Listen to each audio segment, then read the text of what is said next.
Hey, what's up, you guys? It's your girl JoJo, and I'm here with the review for Little Fires Everywhere. This is season 1, episode 7. I hope you guys are doing good. I am in the same outfit that you saw me in earlier because it is the same day. It is just later, so I tried to get as much light into my place as possible because I don't really have good lighting in here, so please excuse it if it is a little dark. So I watched the show earlier this afternoon and it had me reeling. It had my heart beating fast. It darn near had me shaking. I had to have me a glass of wine to calm my nerves. That's how angst up the show had me. I had to light me a candle, get my thoughts together, get my notes typed out because I had like 5 pages worth of notes, y'all. So we're going to try to break this down. Okay, I've broken it down into 5 main points that I'm going to talk about so that it won't be too lengthy. I'm also going to try to edit it instead of just putting it up the way that I normally do. So sit back and relax because editing or no editing, this one is going to be long.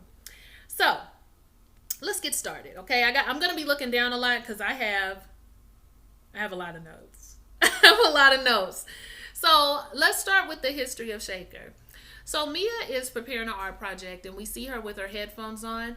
I don't know if Mia is listening to a news briefing or if this is just something that's playing in the background for us to hear. But either way, we're hearing about Shaker during integration when blacks started moving into the neighborhood, how others wanted to move out of the neighborhood, and we know who others are, right?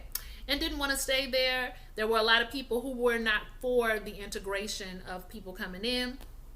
And what allowed them to stay were that there were certain benefits, either by tax breaks, financial benefits, other benefits that coaxed people to stay in those neighborhoods instead of moving out so that the integration could be successful. And so the announcer says, have things really changed? Was Shaker really open to being integrated? Did people really want to live together in harmony? Is that really true? Is the history of this town really true? And so we know that when we first came upon Shaker, it was like this utopia of these great, friendly, nice people. They welcomed everybody. They were accepting of everybody.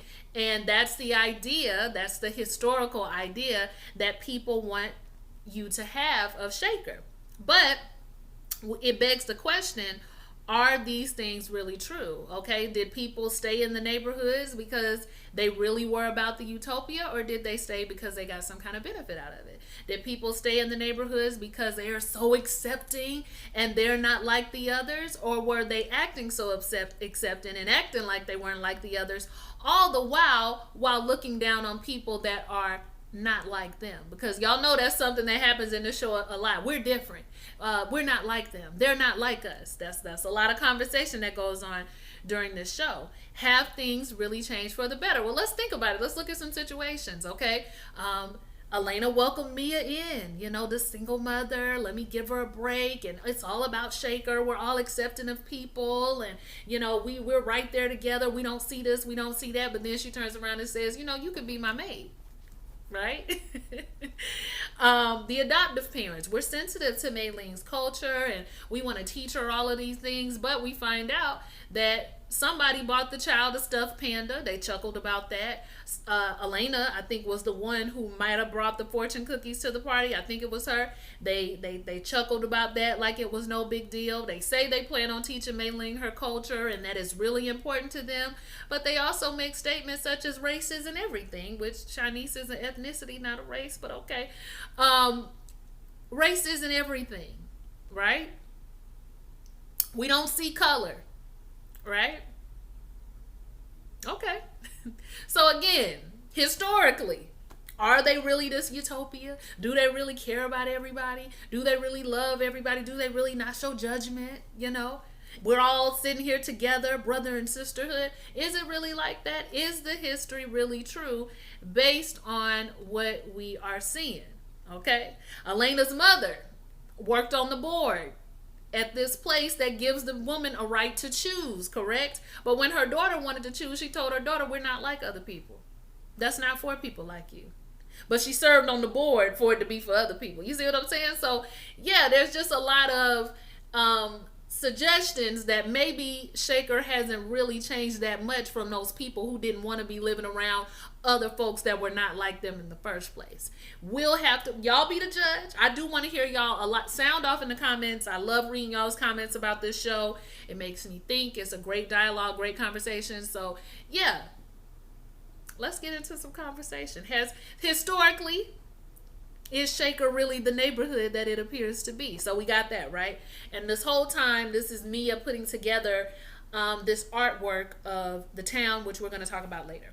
Okay, talking point number 2. Let's talk about attachments and motherhood, or bonding, motherly bonding, whatever you want to call it. Let's talk about it. So I noticed on Twitter, when I was on Twitter last week, and people were talking about Mia being able to confess to Izzy everything that went on in her past and her relationship with the woman that she was with, and opening up to Izzy in that way, but not being able to open up to Pearl in that way. And I think that a lot of what we see in this show shows some very, very interesting attachments in a very short period of time. So the way that Izzy gets extremely attached to Mia fairly quickly, she sees a lot of herself inside of Mia. She's able to relate to her so well. Mia is able to understand her. Mia is able to comfort her. Mia is able to get where she's coming from. In a lot of ways, they are very similar in their behaviors, in the way that they think about things, and they're able to have this connection.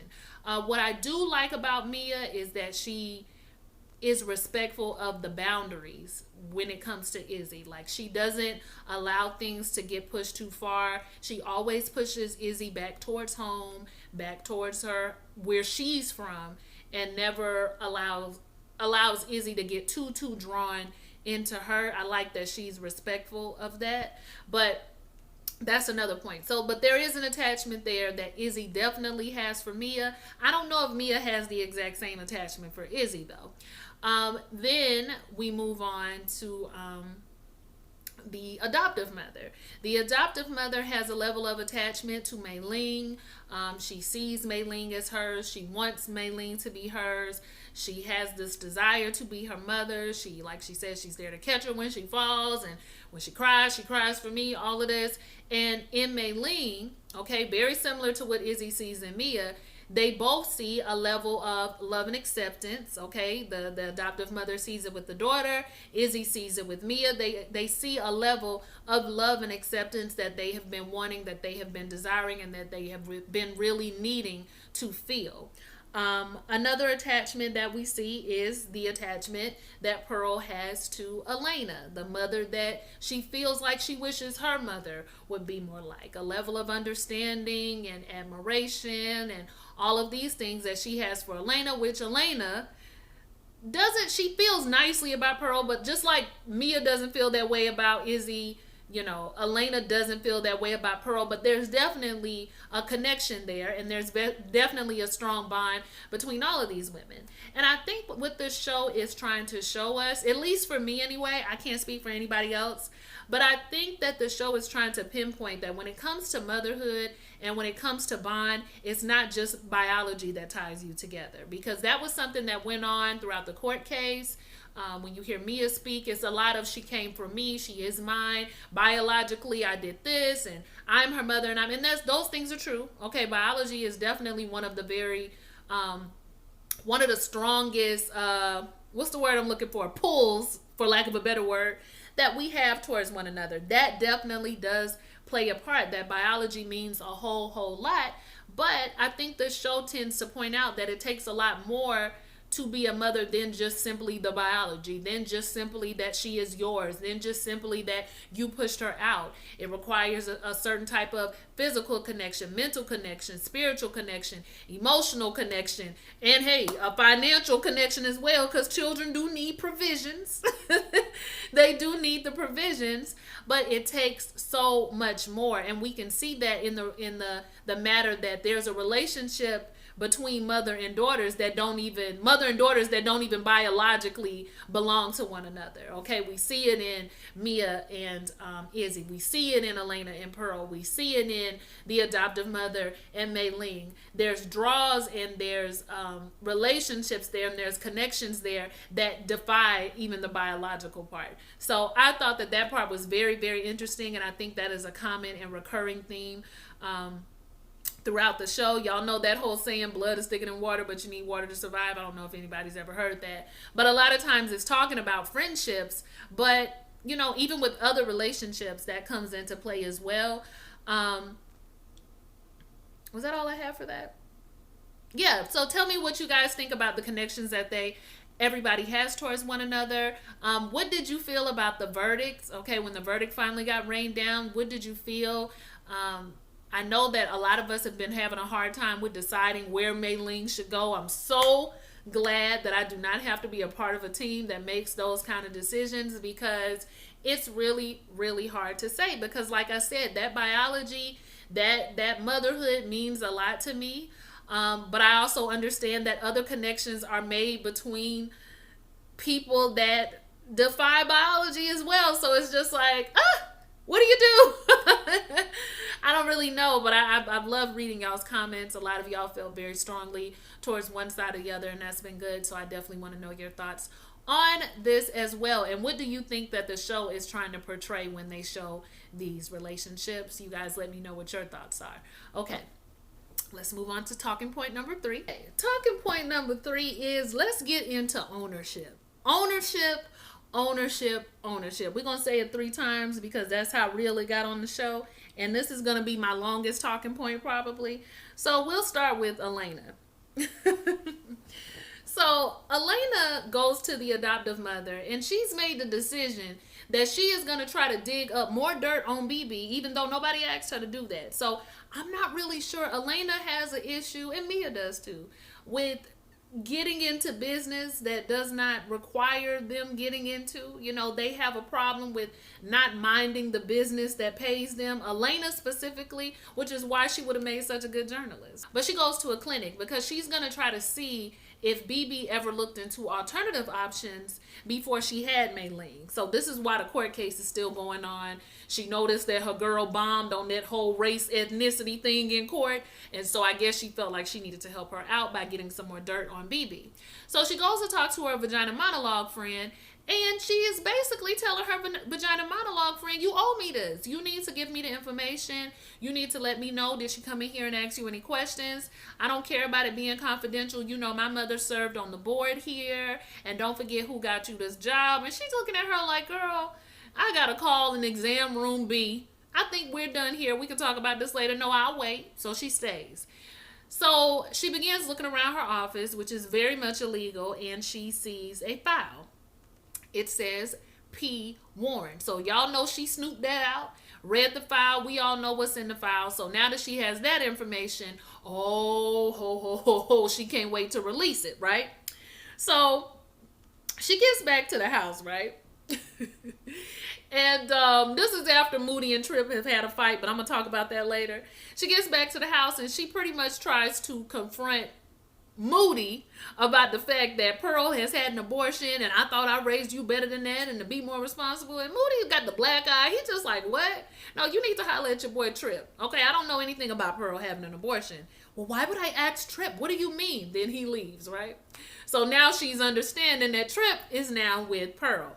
So she goes in to talk to Bill. Okay, this is about the case and the court case. Bill is smoking with cigarettes because he's stressed not only about the case, but also about his wife. And she comes in there and like, did I do something to you? Can we not talk about this? Can we? And that is when she leaks the information to Bill that Pearl has had an abortion and Pearl has been sleeping with Trip and we got to do something about it. So Bill looks at her and says, well, you know what? At least Trip ain't the one holding the chick. And she was just like, excuse me? Excuse me? And that's when Bill was like, you know what? I got my receipts. Okay, he didn't have a phone, but I got my receipts. He started pulling out his receipts. He shows it to her. And of course, Elena takes no ownership. That's why this section is called ownership. we went out to dinner and I didn't mention it because it wasn't worth mentioning. Oh, now it's not worth mentioning. But if Bill had went out with somebody else, okay, and was getting champagne and celebrating and having all these good times with his old boo, I bet you it would have been worth mentioning for you. It was just like, you know what, you went out with him. Why? You wanted to relive some nostalgia. You wanted to relive your dreams and what you was talking about. All of a sudden, everything is Bill's fault now, okay? It was your fault that I had a fourth child and I couldn't go out. Everything that I did has been for this family. Bill said, no, everything that I have done has been for this family. Everything that you have done has been for you. And again, Elena doesn't take any ownership. She doesn't take ownership of going out with her old boyfriend. She doesn't apologize and say that that was wrong and she shouldn't have done it. She doesn't take any ownership of the fact that she had sex as well to get pregnant with this fourth child, decided to have that child. It sounds like to me she's not the type that mentions, hey, Bill, I need some help. Hey, Bill, I need you to do this. She says that Bill never asks. Granted, y'all, Izzy is what, 15 at this point? So 15 years, you've been feeling all these different type of ways. She takes no ownership of that and basically blames her fourth child and her husband for ruining her career, even though she made the decision to walk out on her old work, come back to Shaker, and get a internship or a job at the Shaker Times. That was her decision. But no, she's not going to take any ownership of that. She's going to go ahead and put it all on Bill. This is exactly why Bill is smoking with cigarettes right now. And y'all, that's from the Boondocks. If anybody wants to know what smoking with cigarettes. LaMilton. Okay, another thing that she takes no ownership of is when she ends up finding out the truth. Okay, so she finds out the truth from Mia. She goes over there to tell Mia, I want you out of here. I'm not renewing your lease. You need to be gone by this time and this time. And Mia's just like, okay, child, whatever. And Mia's just shaking her head like, okay, you being real self-righteous right now, but are you mad? Are you mad that other people don't live the way that you do? Are you mad that other people decide to live their life on their terms? What did you give up to have your children and to have your family? What is it that you're bitter about when it comes to me, that you hate me so? It's also when Mia reveals the Lexi having that abortion. You know, while you were out gallivanting with my parents, I was home consoling your child from the abortion that she had and used my daughter's name.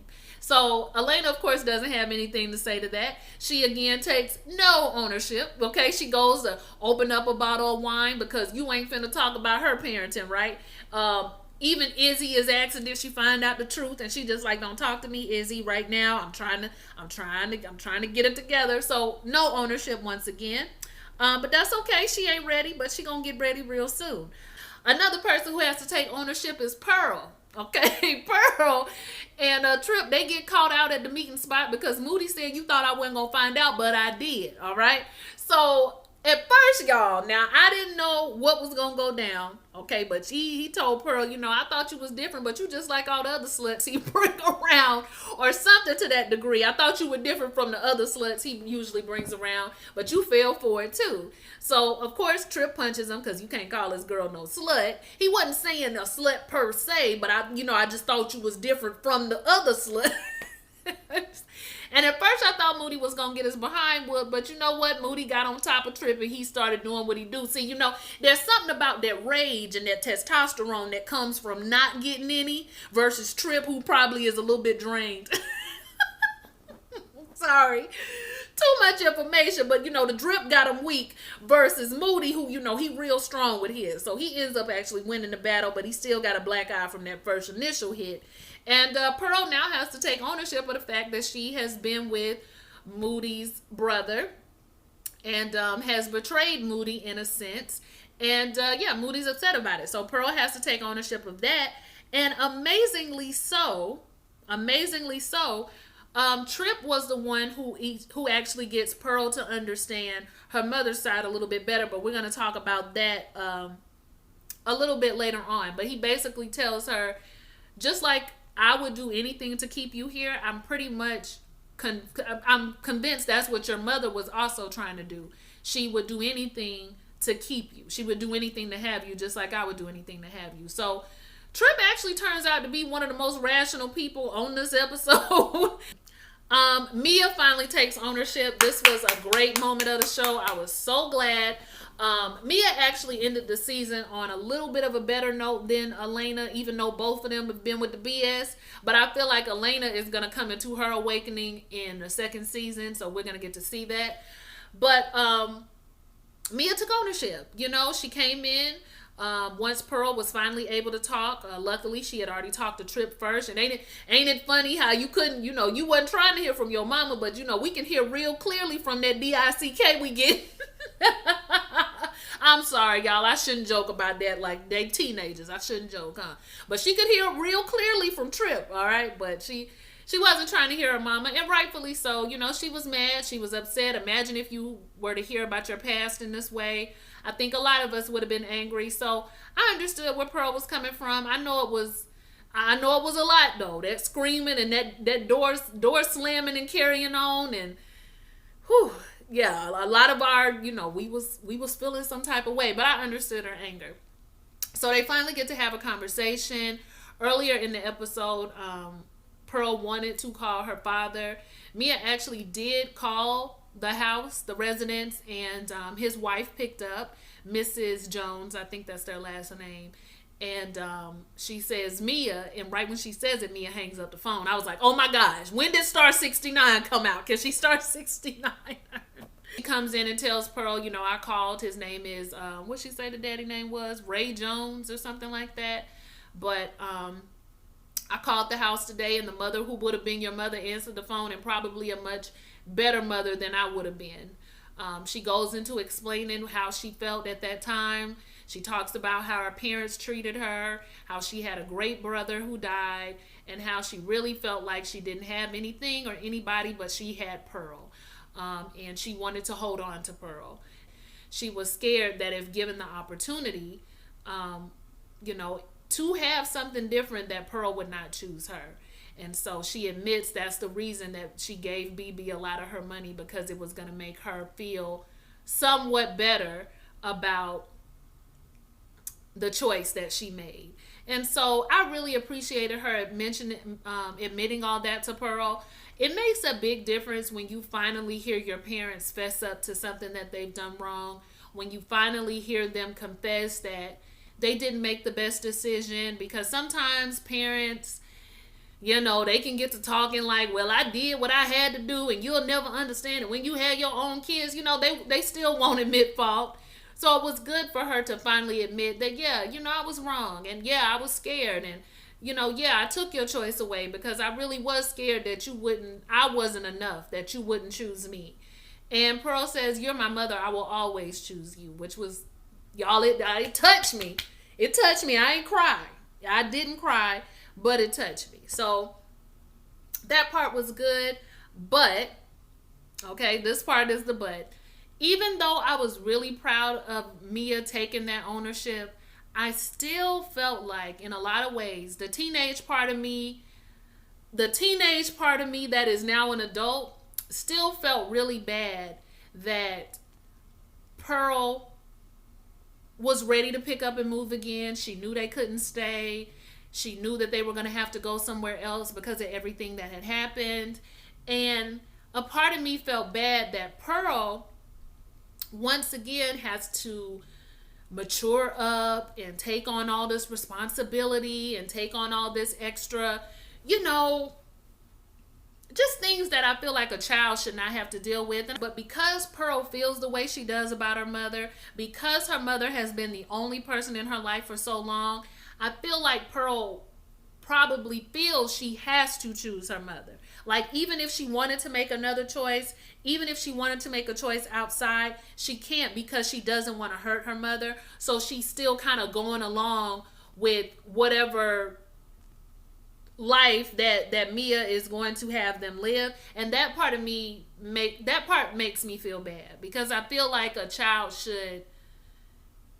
I never feel like children should have to be burdened with any type of adult-like responsibility, like serious adult responsibilities. I know you have to train them up or whatever, but I just feel like, once again, she had to make the choice to kind of, y'all know what I'm saying? Like, just move along again. So while it seems as if Mia has been constantly choosing Pearl. Pearl, on the flip, has had to constantly choose Mia, no matter how she might feel. Okay, so my next talking point is the little fires everywhere. So this phrase to me, now y'all can let me know because I be trying to get deep.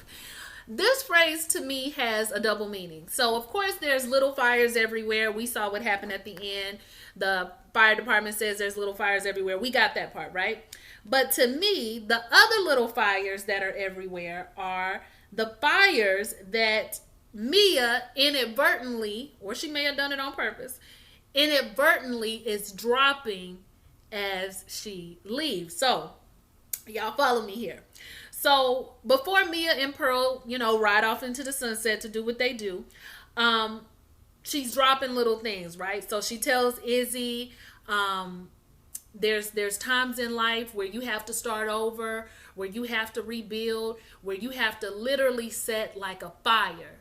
Okay, one time when I was riding with Pearl in the car, I saw a fire in the background. Everything was scorched, but through the scorch, you rise again. Okay, through the ashes, you rise again and you start over. And people are resilient in that way. And so you can always start over. BB will find the resilience to start over. So there's another one, right? So she dropped one on Izzy. She dropped something in regard to BB. She dropped something in regards to letting Elena know about that abortion. What happens with Izzy, which I'm going to talk about. BB, okay, it happens with BB in the way that she goes and breaks into the adoptive parents' home. She takes her baby. We see her in the car. She's going to go on the run with her baby. Okay, so we got Mia and Pearl 2.0. She's going to go on the run with her baby. Then we got Izzy at the house. Okay, she about to start a literal fire. Once she sees that Mia's going off, she understands now that her mother probably is to blame for this. So she pulled down her curtains. She got all her girly stuff in the pile on the floor, and she get to dropping gasoline. Lexi comes in, sees her, pushes her, asks for help. Moody and Trip come in there. They're helping her. They're telling Izzy, stop it, stop it, stop it. What are you doing? What are you doing? And so when Elena finally comes in and tries to see what's going on, that is when Izzy brings up the fact that, Mia is leaving and it's your fault and you did this and you did that. Izzy makes some kind of statement that she doesn't want to be there, she wants to go. And Elena's just like, I don't care. I never wanted to be your mother anyway. I never wanted you. And I was just like, oh, now Elena, I know you sleepy and it's the middle of the night and everything, but you're supposed to come in there and simmer everything down, not rile everything back up. So she gets it riled up. She don't really care about what Izzy doing. She stomp off to her room. And so Lexi is following her like, Mom, have you lost your mind? You need to go after her. You need to go get her. Izzy getting her stuff together. She gonna leave. Okay, I don't know where she going, but she gonna leave. And she was like, tell her go chase after Mia. Go out there and chase after her. I don't care. I don't care anymore. I'm not doing any of that anymore. I cannot deal with her. This is when Lexi, okay, after this now, what she say that for? Because now Lexi about to go off. Lexi tells her, you know what? I'm not perfect. Nobody in here is perfect. I'm the one that had the abortion. I used Pearl's essay to get into Yale. It was me. I'm not the perfect one.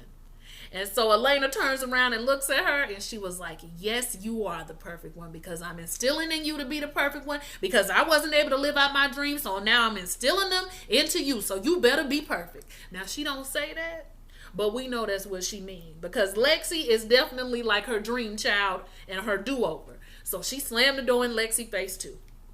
So Lexi is heated. Now Lexi rounds up the rest of the juvenile delinquents because now they're literally about to start a fire. She encourages them and says, she's the reason that Pearl and Mia had to leave. She's the reason behind it. And you need to burn this house down. Poor Moody and Trip, they trying to stop her. And she's just like, no.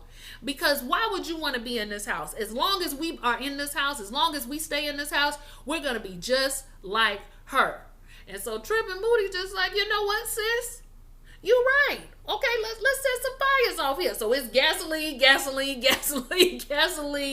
It's all over the house, y'all. It's really no laughing matter. But the gasoline started a long time ago. The gasoline started from I didn't want you anyway, gasoline. I had an abortion, gasoline. I used the essay, gasoline. Okay? Trip at least go to wake his mama up to get her out the house. Like I said, Trip is one of the most rational people on the episode tonight.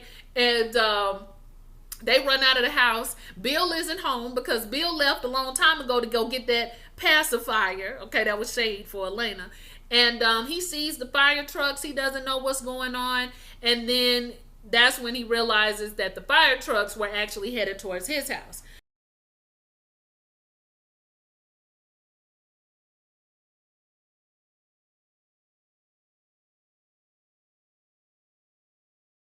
Lastly, okay, last but not least, the analogy of the bird. That's my last talking point. So, in the very beginning of the episode, we see Izzy rescue a baby bird. We see Lexi being bossy, being Lexi. And we see her rescue a baby bird. She brings it into the house. The bird is, of course, freaking out. But she wants the bird to be safe. She wants to help heal it. And I think it was Trip that ends up telling her, a young Trip or a young Moody, I think it was Trip though, that ends up saying to her, well, the bird is never going to be okay because once a human touches a baby bird, the mother rejects it and will never touch it again, right? And then we have Pearl. She's writing some type of journal entry as they're going down the road. Mia offers to take her to New York, but she wants to go somewhere else instead. And we all knew it was going to be the grandparents' house. That's where they end up going. And so Pearl gets out of the car. Mia stays in the car. She's reading what Pearl wrote. And Pearl is writing about being in a cage, and she had a dream where she was inside of a cage and she was safe with you and she was safe from all of these different things. But then as she wakes up, she realizes that she can see the bars and she can see that she's inside of this cage, and she forgets about what the good feelings were.